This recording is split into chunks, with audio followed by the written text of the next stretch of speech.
Haleluya, haleluya, haleluya. Terpujilah nama Tuhan Allah kita yang dahsyat dan besar. Habis saudaraku yang dikasihi Tuhan, saya berdoa buat Anda semua, kiranya kasih karunia, damai sejahtera, berkat perlindungan yang daripada Tuhan menyertai hidupmu hari ini. Kita bersyukur kepada Tuhan karena Dia selalu memberi kepada kita sebuah kesempatan untuk kita boleh kembali duduk diam mendengarkan firman Tuhan, belajar kebenaran firman, dan kita semakin bertumbuh menjadi serupa dan segambar dengan Kristus. Hari ini kita akan belajar tentang kebenaran firman Tuhan yang terambil dari kitab Galatia pasal yang kelima ayat 16 sampai ayat yang ke-21.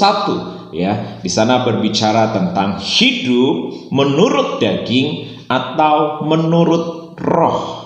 Ya, jadi kehidupan kita sebagai manusia yang sudah jatuh ke dalam dosa dan bersyukur atas kasih karunia Kristus. Kristus mati di atas kayu salib menebus setiap dosa manusia yang percaya kepadanya, sehingga manusia mempunyai dua pilihan saat ini. Ketika Kristus belum menyelesaikan setiap dosa manusia di atas kayu salib, pilihan manusia adalah hidup di dalam perbuatan daging yang membinasakan manusia, yang membawa manusia kepada maut. Kehidupannya selalu dilingkupi dan diwarnai dengan kehidupan kejahatan karena dosa yang menguasai kehidupan seseorang. Iblis menunggangi kehidupan manusia karena adanya dosa, sehingga perilaku manusia bukan lagi mencerminkan perilaku Allah, tetapi perilaku manusia lebih mencerminkan tentang perilaku iblis itu sendiri. Nah, Bapak Ibu Saudaraku yang dikasihi Tuhan, saat Kristus sudah menyelesaikan karyanya di atas kayu salib, kita mengenangnya di dalam masa Paskah yang baru kita lewati. Kita bersyukur oleh karena itu semua, sehingga sekarang kita memiliki dua pilihan di dalam hidup ini. Hidup menurut daging atau hidup menurut roh. Pilihan ada di tangan Bapak Ibu Saudara semua. Hidup menurut daging menuju kebinasaan, hidup di dalam roh menuju kepada kehidupan. Nah, namun hari ini saya rindu untuk menjelaskan sesuatu yang penting buat kita, supaya kita mengerti bagian-bagian mana saja ya yang termasuk dalam perbuatan daging. Ya, karena setelah kita percaya kepada Kristus, kita bertobat. Arti bertobat itu bukan yang dulunya kita perokok, meninggalkan rokok, yang dulunya kita bersinah, meninggalkan persinahan. Bukan. Maksud dari bertobat itu adalah kita berpaling kepada Allah. Bagaimana dulu kita membelakangi Allah. Misalnya saya berjalan ke sana adalah maut, dosa, ya, berarti saya harus balik 180 derajat ke belakang menghadap kembali kepada Allah. Maksudnya berbalik kepada jalan kebenaran, yaitu Allah sendiri. Nah, sedangkan hari ini kita mau belajar apa saja itu sifat-sifat perbuatan daging. Nah, kalau kita mengerti tentang ini, akhirnya kita bisa mengoreksi ke dalam diri kita. Bagian-bagian dalam hidup kita mana saja yang perlu kita serahkan benar-benar, ya. Ada sebuah usaha untuk kita belajar menanggalkan itu semua, ya. Karena perbuatan daging itu merasuk di dalam kehidupan kita sejak kita lahir, sejak kita ada di dalam kandungan, ya. Kehidupan itu sudah mengakar dalam kehidupan. Bahkan ketika kita lahir, kita lihat bagaimana perilaku manusia, sehingga itulah yang mendrive kita, yang menyetir hidup kita, sehingga akhirnya perilaku kehidupan kita seperti kehidupan dunia ini. Nah, makanya kita bersama-sama akan merenungkan kebenaran firman hidup menurut daging atau roh. Namun hari ini saya akan lebih spesifik menjelaskan tentang hidup menurut daging. Maksudku ialah hiduplah oleh roh, maka kamu tidak akan menerima keinginan daging, sebab keinginan daging berlawanan dengan keinginan roh, dan keinginan roh berlawanan dengan keinginan daging, karena keduanya bertentangan, sehingga kamu setiap kali tidak melakukan apa yang kamu kehendaki. Akan tetapi jikalau kamu memberi dirimu dipimpin oleh roh, maka kamu tidak hidup di bawah hukum Taurat. Nah, perhatikan ayat yang ke-19. Ada kurang lebih, saya mencatat ada 15 perbuatan daging di dalam kehidupan manusia. Ayat 19, perbuatan daging telah nyata, yaitu percabulan 1, kecemaran 2, hawa nafsu 3, penyembahan berhala 4, sihir, perseteruan, perselisihan, iri hati, amarah, kepentingan diri sendiri, percediraan, roh pemecah, kedengkian, kemabukan, pesta pora, dan sebagainya. Ya, masih ada sebenarnya yang lainnya, tetapi yang tercatat di dalam Galatia pasal yang kelima ayat 16 sampai 21, secara khusus di ayat 19 dan 20 dan 21 menjelaskan tentang kurang lebih 15 sifat yang umum terlihat dalam kehidupan manusia berdosa.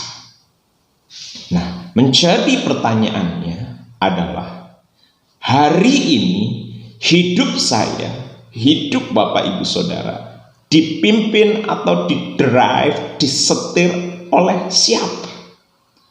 Oleh daging atau oleh roh? Kekristenan yang sejati adalah kehidupannya didrive atau disetir oleh Roh Kudus.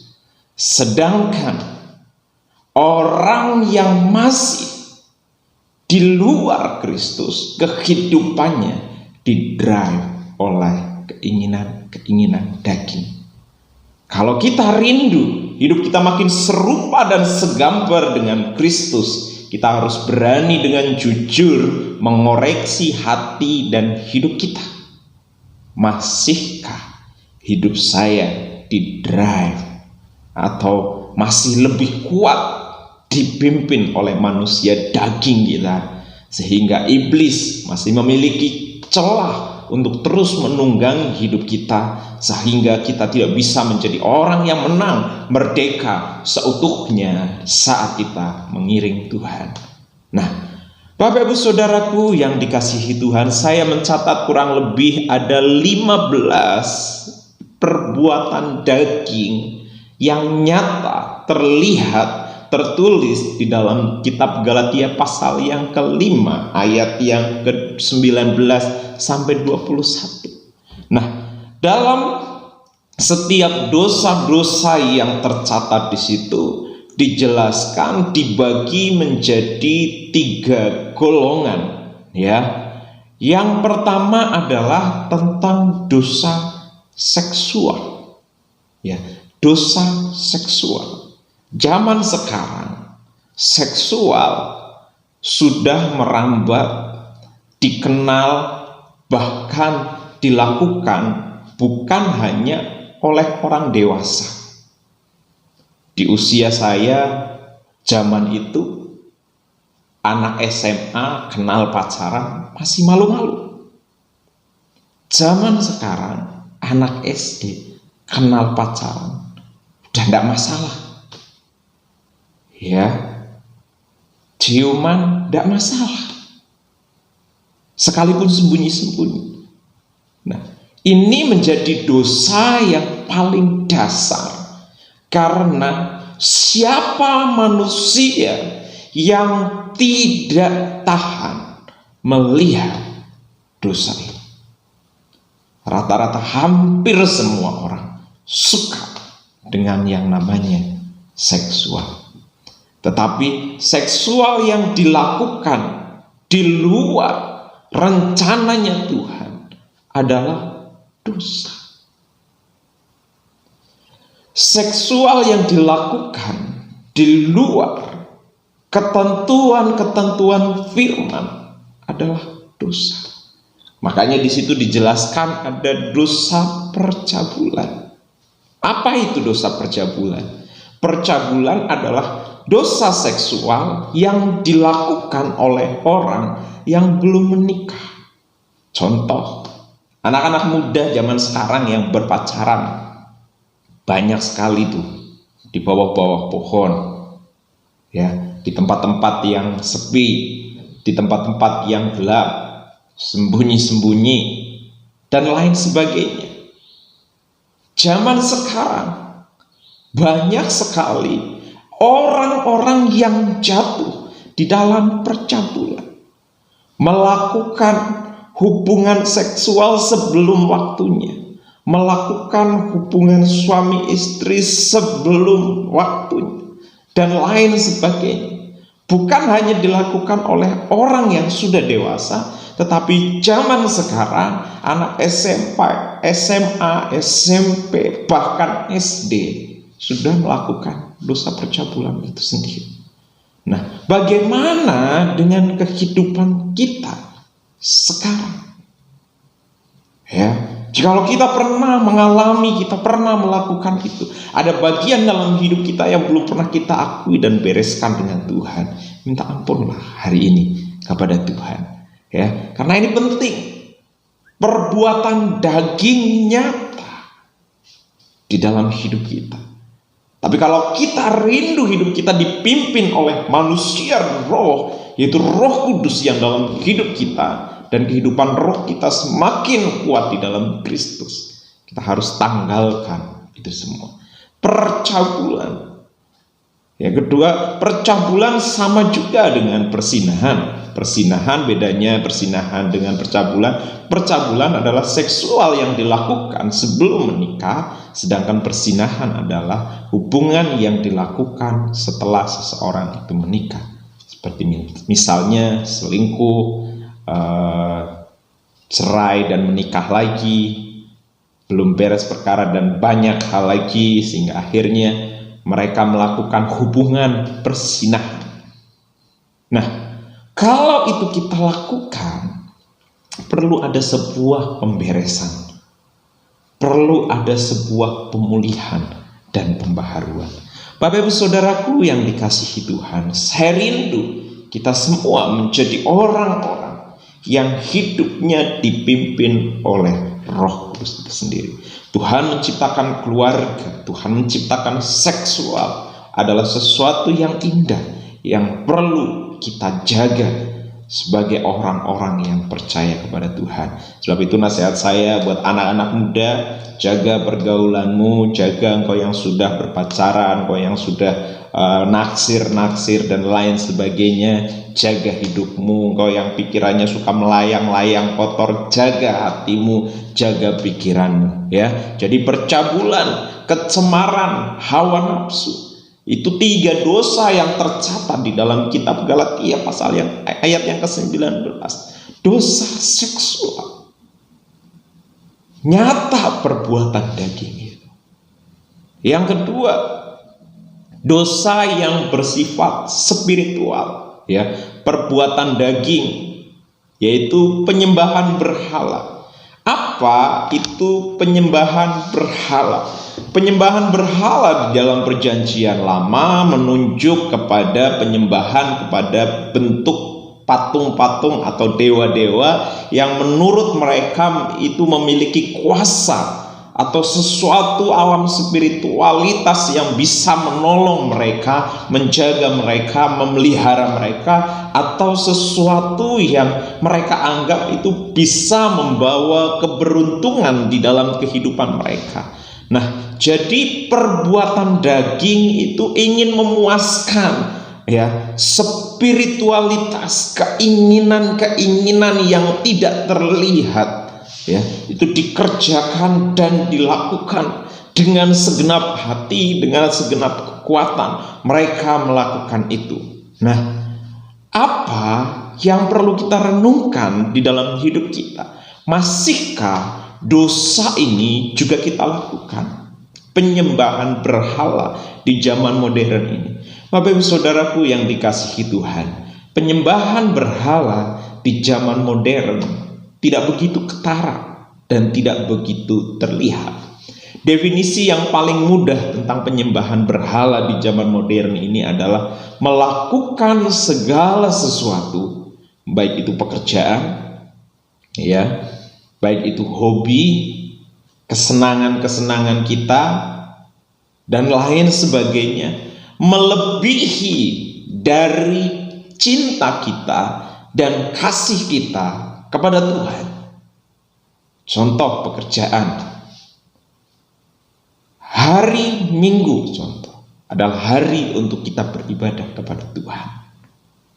Tetapi karena cintanya kita akan pekerjaan, sehingga sekalipun hari Minggu, hari apa saja, pokoknya sudah saya bekerja, tak perlu Tuhan-Tuhanan. Ya, kita sudah memberhalakan pekerjaan, menjadikan dia tuan atas hidup kita. Uang juga bisa menjadi tuan atas hidup kita. Bahkan sekarang zaman modern, handphone saja bisa menjadi tuan dalam kehidupan kita. Banyak waktu yang kita beri untuknya daripada waktu untuk kita beri kepada Tuhan. Ya, dan banyak hal yang lain-lain lagi. Hobi kita, kesenangan-kesenangan kita melebihi daripada kita mencintai Tuhan. Nah, itu ciri, ya, sifat dari perbuatan daging. Jadi tadi yang pertama, perbuatan daging itu dosa-dosa seksual, ya, terbagi ada 3, yaitu percabulan, kecemaran, hawa nafsu. Dosa yang bersifat spiritual itu ada penyembahan berhala, tadi saya sudah jelaskan. Yang keduanya adalah sihir. Ya, masihkah Bapak Ibu Saudara pergi ke dukun-dukun, peramal-peramal, orang bijak, atau menurut Anda itu orang pintar yang bisa memberi petuah, yang bisa memberi mantra-mantra? Maaf, doa Bapa kami saja bisa menjadi mantra, menjadi sebuah jimat saat kita mencampur adukan antara ajaran Kristen dengan ajaran misal kejawen dan lain sebagainya. Hal yang rohani saja bisa dijadikan untuk sesuatu yang dilibatkan dengan pekerjaan kuasa gelap bekerja di dalamnya. Sihir itu bisa berbentuk seperti itu. Doa Bapa kami yang dijadikan mantra, ya, yang merasa bahwa di dalam doa Bapa kami itu ada sesuatu, tetapi sudah dibalut dengan ilmu-ilmu perdukunan dan lain sebagainya. Nah, sihir bisa berbentuk dukunan, ya, engkau yang pingin cepat kaya, pergi ke tempat-tempat tertentu, mendapatkan wangsit-wangsit, nasihat-nasihat dan lain sebagainya. Nah, Tuhan tidak suka dengan hal itu. Tuhan mau hanya Dia satu-satunya tempat secara spiritualitas yang luar biasa, yang tidak terbatas atas setiap jawaban kehidupan kita. Pertolongan-pertolongan yang tidak terlihat bisa kita dapat di dalam Kristus. Kadang ketidakpuasan atau kekosongan spiritualitas kita yang akhirnya membuat kita untuk mencari sesuatu, ya, yang kita tidak bisa dapati. Akhirnya kita mencari sesuatu itu ke tempat-tempat sunyi, bertapa, ya, ke tempat-tempat, ya, tadi itu mbah dukun dan lain sebagainya. Nah, Tuhan sangat tidak suka tentang hal itu. Nah, jadi perbuatan daging terlihat. Coba sekarang kita mengecek ke dalam diri kita, ya, kita yang berlatar belakang kejawen, engkau yang pernah berilmu, menimba ilmu, menjadi dukun dengan kuasa kegelapan dan lain sebagainya, yang pernah pergi ke peramal-peramal, yang pernah pergi ke kuburan-kuburan, yang pernah pergi kepada mbah dukun dan lain sebagainya. Minta ampun sama Tuhan supaya Dia pulihkan keadaan kita. Itu mengikat. Saat kita mulai melakukan hal-hal seperti itu, mengikat secara spiritual, dan kita nggak bisa merdeka, kita nggak bisa menang. Sebab itu Kristus rindu kita menang atas perbuatan daging. Nah, yang ketiga adalah dosa yang dasarnya dari karakter. Ya, ini banyak. Ya, kalau tadi hanya kurang lebih ada berapa ini? 1, 2, 3, 4, 5 ya, 5 macam dosa. Tentang dosa seksual ada 3 macam, dosa yang bersifat spiritual atau religius ada 2 macam, tetapi dosa yang berhubungan dengan karakter, dosa yang berhubungan dengan diri kita sendiri. Makanya perjuangan hidup Kristen paling berat itu adalah melawan keakuan, melawan ego, melawan kesombongan, melawan diri sendiri. PR terbesar orang percaya bukanlah kuasa gelap. PR terbesar manusia bukanlah orang-orang di sekitarmu, musuh-musuhmu. Bukan. PR, lawan terberat dalam hidup kita sebagai orang percaya adalah diri saya sendiri, diri kita sendiri. Karena kurang lebih di sini ada 10 macam dasar karakter yang membawa kita hidup di dalam dosa. Pertama, perseteruan. Perseteruan bukannya munculnya dari dalam hati. Dasarnya adalah ego. Ya, ego dalam diri kita. Karena mungkin kita pernah disakiti oleh orang lain, oleh orang tua, papa, mama, saudara, sanak famili, yang tadi masih muda, pacar, atau orang-orang di sekitar engkau yang pernah menyakiti engkau. Perseteruan tersembunyi, terselubung di dalam hati. Tetapi Tuhan rindu engkau bebas dari itu semua. Makanya Yesus memberikan sebuah keteladanan. Ketika dia ada di atas kayu salib, dia berkata kepada Bapa atas orang-orang yang berseteru dengan Kristus. Kristus gak pernah berseteru dengan mereka, tetapi orang-orang berseteru dengan Kristus. Ketika Kristus ada di atas kayu salib, dia berseru, Bapa, ampuni mereka, sebab mereka tidak tahu apa yang telah mereka perbuat. Begitu juga atas hidup kita. Kalau engkau punya luka hati, kepahitan, sesuatu yang engkau pendam, sebuah perseteruan yang tersimpan di dalam hati, sudah mengakar sekian lama, dan untuk mengampuni engkau berkata, oh enggak mungkin, enggak mudah itu, enggak bisa. Saya berkata hari ini, kalau engkau rindu hidupmu dipimpin oleh Roh, engkau harus mengampuni, engkau harus pulih, engkau harus bebas, engkau harus merdeka dari itu semua. Matikan kedagingan, matikan egomu. Kan muncul ego, udah bisa. Kamu pikir aku gak sakit, mudah. Matikan. Kristus mematikan egonya. Kalau dia gak mematikan egonya, dia gak akan mengampuni orang-orang yang memperlakukan dia tidak adil, tidak benar. Di atas kayu salib, dia disalibkan tanpa kesalahan, tanpa pelanggaran, tanpa dosa. Tapi dia lakukan itu. Ya, perseteruan, perselisihan diakibatkan oleh karena persaingan. Banyak sekarang perselisihan. Perselisihan bukan hanya terjadi di luar sana. Ya, selesai pilpres masih aja ada perselisihan. Tetapi di golongan anak-anak Tuhan, hari-hari ini pun banyak perselisihan di mana-mana karena tidak sepaham, searah, sejalan dengan apa yang menurutnya adalah benar.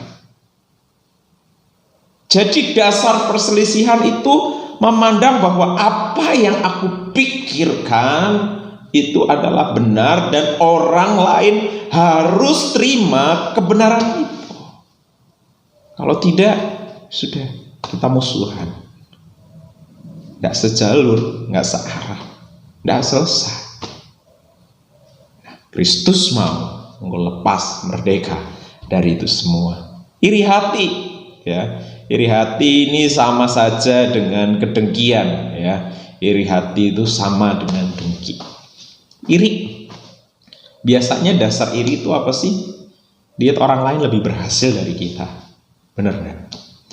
Lihat orang lain lebih mujur dari kita, lihat orang lain lebih beruntung dari kita, sehingga muncul iri hati. Iri hati dasarnya adalah ketidakmampuan kita untuk meraih sesuatu yang bisa diraih oleh orang lain, sehingga muncul iri hati. Untuk menyelesaikan itu kita harus puas dengan diri sendiri, harus pulih dengan diri sendiri, bahwa setiap kita punya porsinya masing-masing, punya bagiannya masing-masing. Kita juga perlu mengecek, kenapa aku belum berhasil? Apa salahnya kok aku belum berhasil? Mungkin ada kesalahan-kesalahan dalam diri kita. Tapi kalau kita sudah melakukan yang terbaik, maksimal, tapi keberhasilan belum dapat, mungkin belum waktunya. Berusahalah terus lebih kuat lagi, kau pasti berhasil. Dan satu hal, iri hati, kedengkian itu muncul saat kita mulai membandingkan hidup kita dengan orang lain. Jadi jangan pernah bandingkan hidupmu dengan orang lain, karena Yesus punya porsi atas hidupmu, atas hidupku. Sama porsinya, berbeda-beda. Kalau iri, dengki, apa untungnya? Hanya melukai hatimu saja, ya. Makanya kenapa Kristus rindu engkau merdeka, engkau bebas dari kehidupan perbudakan daging, karena nggak ada sejahtera, nggak ada sukacita selama hidupmu dipimpin oleh kedagingan. Amarah, ya, amarah. Amarah itu satu luapan emosi yang keluar dari dalam diri kita yang tidak bisa terkontrol. Makanya nanti kalau kita belajar di materi kedua tentang buah roh, kunci dari pengikat semua buah roh adalah pengendalian diri. Supaya engkau tidak emosi, tidak marah, kendalikan dirimu di atas dasar kebenaran firman, bahwa marah tidak menyelesaikan sesuatu yang baik. Nah, dosa karakter yang lainnya adalah kepentingan diri sendiri. Ya, karakter, mementingkan diri sendiri itu karakter. Mungkin dia hidupnya terbentuk dengan kompetisi yang terus-menerus dalam hidupnya selama dia hidup dan lain sebagainya. Bisa karena latar belakang, keluarga broken home dan lain sebagainya. Kepentingan diri sendiri, mencari keuntungan untuk dirinya sendiri. Bahkan di tengah-tengah persoalan bangsa ini, banyak orang-orang juga mengambil keuntungan untuk diri sendiri. Seperti sekarang wabah COVID yang sedang berlangsung. Ada orang-orang yang mencari keuntungan untuk dirinya sendiri, sekalipun kadang terlihatnya sepertinya rohani. Ya, berbagi baik, good. Tapi kalau dalam balik berbagi itu ada motivasi yang lain. Nah, hanya untuk kepentingan diri sendiri, foto-foto dan lain sebagainya. Ini penting untuk kita renungkan bersama-sama. Ya, jangan mementingkan diri sendiri. Kalau mementingkan diri sendiri, mementingkan golongannya sendiri, ya munculnya akhirnya masuk ke dosa selanjutnya, percideraan roh pemecah. Kenapa? Di gereja ada roh pemecah, ada percideraan. Apa itu roh percideraan? Ya, sifat ingin menang sendiri, merasa diri benar, merasa apa yang dia miliki adalah sesuatu yang perlu dia pertahankan. Sekalipun tidak apa-apalah terpecah-pecah, yang penting saya punya pengikut dan lain sebagainya. Kedengkian ujungnya adalah kemabukan, pesta pora, itu gaya hidup. Ya, sudah punya segala sesuatu, belum puas, sudah kita berpesta pora, ya, menghabiskan segala sesuatu berkat yang Tuhan beri dalam hidupmu tanpa engkau memikirkan bahwa ada orang-orang yang membutuhkan. Jadi ini sangat penting buat setiap kita anak-anak Tuhan tentang perbuatan daging. Ya, ada kurang lebih 15, tetapi masih ada sambungan, masih banyak hal yang lain yang tidak tertulis di situ tentang perbuatan daging. Tapi melalui perenungan ini kita perlu belajar hal-hal yang penting buat hidup kita. Apakah hidup kita masih dipimpin oleh dosa seksual? Yang kedua, atau dosa yang bersifat religius, penyembahan berhala, sihir, atau kita masih dipimpin oleh ego kita, karakter kita. Tuhan mau kita tanggalkan itu semua, kita pulih dari itu semua, karena Tuhan mau hidup kita dipimpin oleh Roh Kudus. Ya, di kesempatan ke depan nanti saya akan membuat materi untuk perenungan firman Tuhan tentang hidup yang dipimpin oleh Roh Kudus, supaya kita bisa membedakan sekarang posisi kita ada di mana, atau kita mengecek ke dalam hidup kita, masih adakah kehidupan daging yang menguasai hidupku. Saya kan percaya pasti masih, tetapi kita mau terus berserah kepada Tuhan, memperbaiki diri lebih lagi supaya Kristus dipermuliakan dan hidup kita tidak lagi dipimpin oleh perbuatan daging, tetapi hidup kita dipimpin oleh Roh Kudus. Terpujilah Tuhan. Haleluya. Haleluya. Doa saya, Tuhan Yesus memberkati kita semua. Shalom.